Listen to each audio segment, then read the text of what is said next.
हाय दोस्तों, नमस्कार। कैसे आप सब लोग? स्वागत है आपका अपने चैनल GA7 ट्यूटोरियल्स पे। मैं मनीष, आपका टीचर, आपका दोस्त, स्वागत करता हूँ आपके अपने चैनल पे। तो आज हम लोग सेकंड चैप्टर लेके आए हैं हिंदी का। पहला चैप्टर हमने पढ़ा था बहादुर, और सेकंड चैप्टर आता है दोहे हुआ। तो बहादुर में हमने कहानी पढ़ी, अब कुछ दोहे भी सीखते हैं। तो दोहे हमारे 8 है। इस वीडियो में 4 लेके आ रहा हूँ ताकि 4 आपको अच्छी तरह समझ में आए, और बाकी 4 मेरे नेक्स्ट वीडियो में आएगा। और बस उम्मीद ये करता हूँ कि आप लोग वीडियो के एंड तक बने रहे ताकि आपको दोहे अच्छे से समझ में आए, ये मेरी कोशिश है। और कमेंट करके जरूर बताइएगा कि आपको वीडियो कैसी लगी। तो ज़्यादा देर ना करते हुए चलिए सबसे पहले दोहे सीखते हैं, क्योंकि दोहो जो है हमारी लाइफ में बहुत सारे चेंजेस लेके आता है। तो सबसे पहले है, ऊंचे कुल का जन्मिया, करनी ऊंच ना होए, सुमरन कलश सुराबरा, साधु निंदे सोई। तो कबीर जी ने बहुत अच्छा आपको दोहा बोला है, ये आप देख सकते हैं।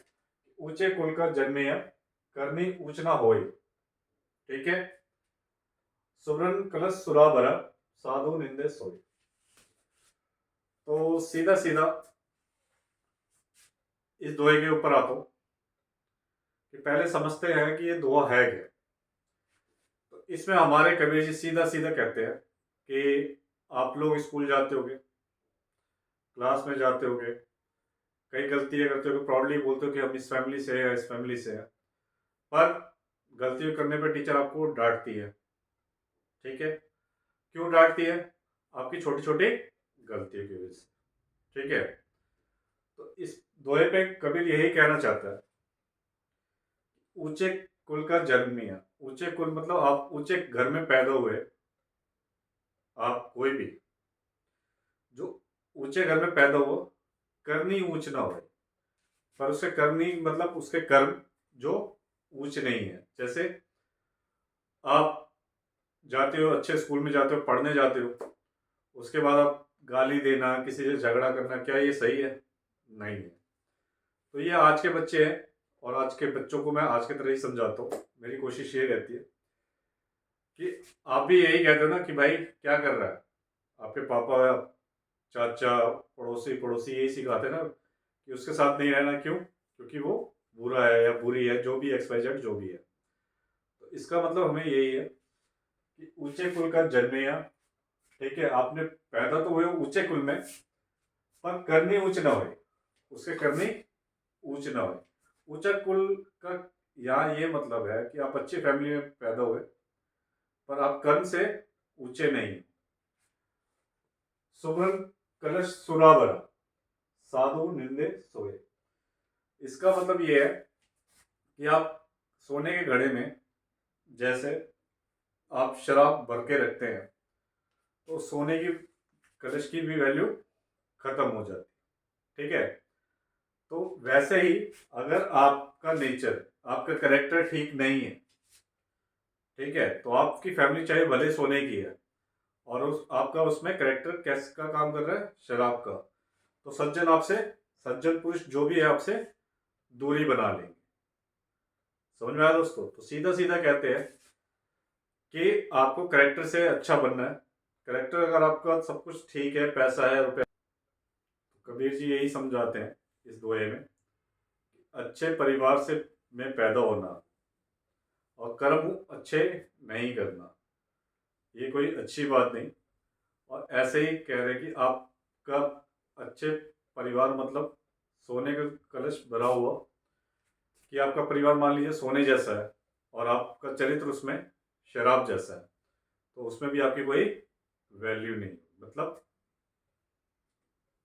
जी, कोई आपका पूछेगा भी नहीं। क्योंकि सज्जन जो होते हैं, एक सज्जन हर सोसाइटी में रहने का, एक माहौल में रहने का, एक ग्रुप में रहने का एक तरीका होता है कि आप जिस समाज में आप रहते हैं, तो समाज में आपसे सबसे पहले क्या देखा जाता है? आपकी बोली बाड़ी, आप कहाँ से हैं, क्या है, किस घर से बिलोंग करते हैं, वो नहीं देखा जाता। सिर्फ देखा जाता है कि आपका स्वभाव क्या है, आपकी बोली बाड़ी कैसी, आप लोगों से किस तरीके से पेश आते हैं। आप अच्छे से पेश आएंगे तो ऑब्वियस सी बात है कि वो आपको अच्छे परिवार का समझेंगे। पर आपको सही से ना बोलना, लोगों के साथ सही से बर्ताव ना करना, तो ये अच्छे परिवार की निशानी, वो अपने आप ही आपके परिवार को भी बुरा कहते हैं। ठीक है। तो कबीर जी बस यही समझा रहे हैं सिंपल सा दोहे में, ऊंचे कुल का जन्मिया करनी ऊंच ना होए, सुमरन कलश सुलह भरा साधी नुंदे सोए। तो ये हमारे इस दोहे का सीधा सीधा मतलब था। ठीक है। अगर इसको में बाकी किसी को कोई डाउट हो तो आप लोग कमेंट के माध्यम से मुझसे पूछ सकते हैं। सेकंड जो दोहा है, निंदक नियरे राखिए आंगन कोठी छवाए, बिन पानी साबुन बिना निर्मल करत सुभाए। ये बहुत प्यारा दोहा है कबीर जी का। आप में से आप बच्चों, दोस्तों सीधी सी बात है, अगर आपकी कोई बुराई करे तो आप लोग क्या करेंगे? उससे लड़ने जाएंगे या उसको अपने घर में बिठा के चाय पिलाएंगे? आजकल का बच्चों सीधा अगले दिन लड़ने पहुंच जाएगा। पर लड़ना नहीं है। क्यों नहीं है? कबीर जी ने बहुत अच्छे समझाया कि निंदक नियरे रखिए, जो आपकी बुराई करे उसको आप अपने साथ रखिए। आंगन कुटी छवाए, मतलब उसको अपने आंगन में भी जगह दे, बल्कि खटिया डाल के उसको बुलाइए कि आइए रहिए। ऐसा क्यों? कि देखिए दोस्तों, आप जिस भी क्लास में पढ़ते हैं, जहां भी आप रहते हैं, ठीक है, ये सबके लिए है, सारे उम्र के लोगों के लिए है। आपके साथ आपका मीठा जो बोलेगा, आपके प्रति हर बार मीठा बोलेगा, आपके गलत में भी आपका साथ देगा, वो आपका दोस्त नहीं दुश्मन होता है। वो इसलिए कर रहा है कि जब तक आपको उसको आपसे फायदा है। अगर आप स्कूल में पढ़ते हैं तो आपको उससे हो सकता है आपको लंच मिल, वो आपसे लंच प्राप्त करता हो, ठीक है, या आपके बुक से वो पढ़ता हो, या किसी ना किसी रूप से आप उसकी मदद करते हो, इसलिए आप गलत भी है तो वो आपको गलत सही बोलेगा। ठीक है। इस तरीके से क्या होगा कि आपको लगेगा कि अरे हम तो बिल्कुल ठीक है। कि आप जब आपका एग्जाम हुआ, रिजल्ट कुछ भी आया, फिर क्या होता है, वो तो पास होके निकल जाएगा और बाद में आप पे हंसेगा। मतलब ये कि सामने वाला तब तक आपके साथ है जब तक आप उसको आपसे मतलब है, तभी तक सारी दोस्ती, तभी तक सब कुछ प्यार। और जैसे ही मतलब अलग होगा वो आपका साथ छोड़ देगा। तो कबीर जी यहाँ कहते हैं निंदक नियरे राखी। जैसे मैं हूं, ठीक है, मेरे में बहुत सारी बुराई है। अगर मैं किसी के साथ दोस्ती करता हूँ, मेरे में वो मेरी बढ़ाई कर रहा है, बहुत अच्छे से बढ़ाई कर रहा है, तो उसका मतलब उसको मुझसे फायदा है। क्यों? क्योंकि मेरे में तो बुराई है, पर वो उसको मुझसे फायदा है, तभी वो मेरी हाँ में हाँ मिलाएगा। अगर उसके बदले मैं ऐसा बंदे से दोस्ती करूं, या ऐसा बंदा कोई हो जो मेरी कमियां बताए, थोड़ी देर के लिए तो मुझे गुस्सा आएगा, पर अगर मैं उसने मेरे अंदर जो कमी ढूंढी है, अगर वो मेरे दिन भर मेरे अंदर 100 कमियां निकाल रहा है और उसने सारी कमियां मेरे अंदर ढूंढ के मुझे लिस्ट पकड़ा दी है ये, और मैंने उस लिस्ट पे काम करता चला गया और मैं बिल्कुल ठीक हो गया, तो सीधी सी बात है, मेरे में सारी कमी दूर होके मैं बिल्कुल अच्छा लोगों में के साथ रहने वाला, अच्छे स्वभाव का हो जाऊंगा। तो इसलिए कबीर ने कहा है कि निंदक नियरे राखिए आंगन कुटी छवाए, बिन पानी साबुन बिना। यहाँ पे ये लाइन देखिए, बिन पानी साबुन बिना निर्मल करत सुभाए। जिस निंदक को मैंने अपने साथ रखा, अपने घर में जगह दी, वो दिन भर मुझे कैसे, हम नहाते हैं बिन पानी साबुन बिना, पानी से नहाते हैं और साबुन से नहाते हैं, तो क्या हमारे अंदर की गंदगी खत्म हो जाती है? क्या हमारे बुराई खत्म हो जाती है? नहीं। पर अगर मेरे को कोई निंदक जो मेरी बुराई करने वाला हो मेरे साथ था और मैं उसके बुराई की सुनी हुई तानों से अपने आप को ठीक कर लेता हूँ, तो कभी यही कहना चाहता है कि बिना पानी साबुन बिना वो अंदर तक मुझे बिल्कुल ठीक कर देता है। ठीक है। तो ऐसे लोगों को, जो मेरा कैरेक्टर था, बिना पानी साबुन बिना मेरा स्वभाव को पूरा तरह बदल के बिल्कुल निर्मल अच्छे लोगों में मुझे शामिल कर देता है। तो कवि के बहुत अच्छा यही था समझाना कि निंदक नियरे राखिए आंगन कुटी छवाए, बिन पानी साबुन बिना निर्मल कर सुभाए। उम्मीद है आपको दूसरा दुआ भी समझ में आ गया होगा। चलिए अब तीसरे पे चलते हैं, और जिसको कोई दिक्कत हो तो आप लोग कमेंट के माध्यम से मुझसे पूछ सकते हैं। तो तीसरा है, गुरु कुमार शीश कुंभ है, गुरु कुम्हार शीश कुंभ है। कुम्हार मतलब आपको पता ही होगा, जो मिट्टी के बर्तन बनाता है। घड़ी घड़ी काढ़े खोट, अंतर हाथ सहाय दे, बाहर बाहे चोट। ठीक है, बहुत प्यारा दोहा है और इसको सीधा सीधा समझाता हूँ। गुरु, जी हाँ, गुरु।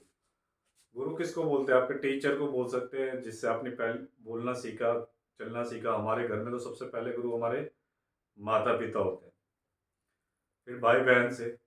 क्यों? क्योंकि वो लोगों से बाहर कैसे बर्ताव करते हैं वो समझाते हैं। उसके बाद वो टीचर जो हमें मारता है, हमारी कंप्लेन करता है, वो सिर्फ हमें मार्क्स नहीं दिलाता, वो हमें सिर्फ पास नहीं करना चाहता, क्योंकि जिंदगी के इम्तिहान में हमारा चरित्र को भी सुधार देता है अंदर तक। जैसे एक कुम्हार जब मिट्टी का घड़ा बना रहा होता है, तो क्या करता है? चाक पे जब मिट्टी का घड़ा बना रहा होता है, अंदर से तो हाथ रखता है और बाहर से थपकी देता रहता है, तब जाके वो मिट्टी का प्यारा सा बर्तन बनता है। वो हाथ क्यों रखे रखता है? क्योंकि जब मिट्टी के बर्तन बनते हैं तो छेद की वजह से कोई छेद, हवा चलने की वजह से कोई छेद ना हो जाए उसमें, इसलिए वो नीचे अंदर हाथ रख के बाहर से थपकी देता रहता है, तब जाके वो बहुत प्यारा सा घड़ा बनता है। ठीक, गुरु भी उसी तरीके से शिष्यों को मारता है, डांटता है, कठिन से कठिन सजा देता है, पर वो बाहर से तो यही चाहता है, पर अंदर से वो क्या करता है? गुरु चाहता है कि उसका हर शिष्य अच्छे से अच्छा नंबर भी लाए और अच्छे से अच्छा चरित्रवान पुरुष या स्त्री बन के जाए। देखिए, आपके लाइफ में हर किसी को कुछ ना कुछ फायदा, हर रिश्ते में फायदा है। इकलौता गुरु है जो आपको सिर्फ ज्ञान देता है, ठीक है, और ज्ञान पाके आपको चाहता है कि आप अपने अच्छे से अच्छे मुकाम पे हासिल करें, डॉक्टर बने, इंजीनियर बने। बनेंगे आप, बनेंगे आप, पर क्या होगा? आपके गुरु आपको देख के वो खुश हो जाएगा कि मेरे पढ़ाए हुए विद्यार्थी सफल हो गया। और जहाँ भी आप जिंदगी के किसी मोड़ पे अगर सफल होने के बाद जब अपने गुरु को देखेंगे, तब आप खुद ही सोचेंगे कि आप उस टाइम सर ये नहीं करते या मैडम ये नहीं करती, तो आज मैं इस लायक नहीं बनता। तो काफ़ी टीचर और मैडम जो होते हैं वो काफ़ी बच्चों को मोटिवेट करते हैं, और एक अच्छा इंसान, पढ़ाई के साथ साथ एक अच्छा इंसान कौन बनाता है? तो आज के डेट में सिर्फ टीचर ही है। इसीलिए गुरु कुमार शीश कुंभ है, घड़ी घड़ी काढ़े कोट, अंतर हाथ सहाय दे, बाहर बाहे चोट। इसलिए कबीर जी ने ये कहा है। तो उम्मीद है तीनों आपको समझ में आ गए। चौथा है आपका कबीर जी का, जो जल बाढ़े नाव में, घर में बाढ़े दाम, दो हाथ उलीचिए यही सयानों का। सिंपल सा है कि जो जल बाढ़े नाव में, अगर नाव में जल भर गया ज्यादा तो उसको बाहर फेंके, नहीं तो नाव डूब जाएगी। ऐसे ही कहते हैं, घर में बाढ़े दाम, घर में पैसा बढ़ गया तो उसको भी दोनों हाथ से उलीचिए। दो हाथ उलीचिए मतलब बाहर दीजिए, ताकि यही सयानों का। आप कहेंगे भाई नाव में तो पानी आ गया ज्यादा, उसको बहाना तो ठीक है, पर घर में ज्यादा पैसा आने पे हम उसको क्यों हटाए? तो देखिए, क्या आपको जितनी भूख लगी है, आप खाना उतना खाएंगे, उससे ज्यादा खाना खाएंगे तो क्या होगा? तबीयत खराब हो जाएगी। ऐसा ही कवि कहता है कि नाव में अगर पानी ज्यादा बढ़ने से क्या होता है? नाव डूब सकता है। घर में चार लोग हैं, चारों की अलग अलग जरूरतें हैं, उतना पैसा है कि आपकी जीविका, घर बिल्कुल आराम से चल सके, कोई दिक्कत ना हो, जहाँ अपने मकान में रहे, जो आपको गाड़ी चाहिए उसमें घूम सके, जो आपको खाना है खाएं, जो वहाँ पे आप इलाज कराना चाहे इलाज कराएं, जहाँ आप घूमना चाहें घूम सके। इन जरूरतों के बाद आपके पास जितना भी एक्स्ट्रा पैसा है, वो अच्छे कामों में लगाए। ठीक है? क्यों? क्योंकि आपके पास जितना ज़्यादा पैसा आएगा, पैसा क्या होता है? कोई भी चीज़ ज़्यादा कुछ आती है तो घर में कुछ ना कुछ बुराई लेके आती है। आप जरूरत से ज़्यादा पैसा आएगा आपके अंदर घमंड घमंड बढ़ेगा, लालच बढ़ेगा, आप दूसरों के प्रति हीन भावना भी रखना शुरू कर देंगे और आपको पता भी नहीं होगा कि ये धीरे धीरे आपके पतन का कारण भी बन जाएगा। इसीलिए आप जब दान दक्षिणा करेंगे तो आप हमेशा प्रभु के संपर्क में रहेंगे, आपका मन अच्छा भी रहेगा और लोग आपको दुआएं देंगे। क्यों? क्योंकि जरूरत के हिसाब से आपके पास जब सब कुछ भरपूर रहता है तो उसके पास एक्स्ट्रा रखने का कोई फायदा नहीं होता। इसलिए कहा कि दोनों हाथ से उलीचिए। अब जब दोनों हाथ से आप देंगे तो आप लोगों का प्यार ले रहे हैं, आशीर्वाद ले रहे हैं और ये बिल्कुल सही बात है। आप देखेंगे कि चारों के चारों दोहे एक दूसरे से रिलेट करते हैं। ठीक है कि जैसे ऊंचे कुल का जन्म भी वही था, निंदक नियरे राखिए भी, गुरु कुमार सी शुंभ है और जो जन बाढ़े नाम। तो ये चारों दोहे हमारी जिंदगी में बहुत सीख देती है और हमारे महान कबीर जी के तो बहुत सारे दोहे हैं जो दिन भर सुनते रहिए तो जीवन में बहुत सारी शिक्षा देती है। कुछ और भी रह गया होगा तो मैं नेक्स्ट वीडियो में जैसे आपको ये 4 दोहे कंप्लीट कर दिए, अगले वीडियो में आपको और 4 दोहे समझा दूंगा। आपको वीडियो कैसा लगा कमेंट करके जरूर बताइएगा और जो भी कोई दिक्कत है आप लोग मुझसे कमेंट के जरिए पूछ सकते हैं और इंस्टाग्राम पे भी आप जुड़ सकते हैं, फेसबुक पे भी आप जुड़ सकते हैं या टेलीग्राम के जरिए आप मुझसे बात कर सकते हैं। ठीक है, तो आप लोगों को वीडियो को पूरा टाइम देखने के लिए धन्यवाद। जो पहली बार चैनल पे आया तो प्लीज़ लाइक सब्सक्राइब कर दीजिएगा, शेयर कर दीजिएगा। भले ये चैप्टर आपको आता हो पर जिसने ना पढ़ा हो उसके ये काम आ जाएगा। तो ये जो मेरा वीडियो आप लोगों को कैसा लगा आप लोगों को जरूर बताइएगा। वीडियो पूरा देखने के लिए थैंक यू। तो आप लोग ज़्यादा से ज़्यादा लोगों को बच्चों तक शेयर करें, ज़्यादा से ज़्यादा दोस्तों तक शेयर करें ताकि नहीं उसमें जिसको जो पढ़ रहा है और जिसको कोई ज़रूरत है उसके तक ये वीडियो जा सके। तो दोहे आपको चारों समझ में आए नहीं है आप लोग ज़रूर बताइएगा। मिलते हैं नेक्स्ट वीडियो में। Thank you.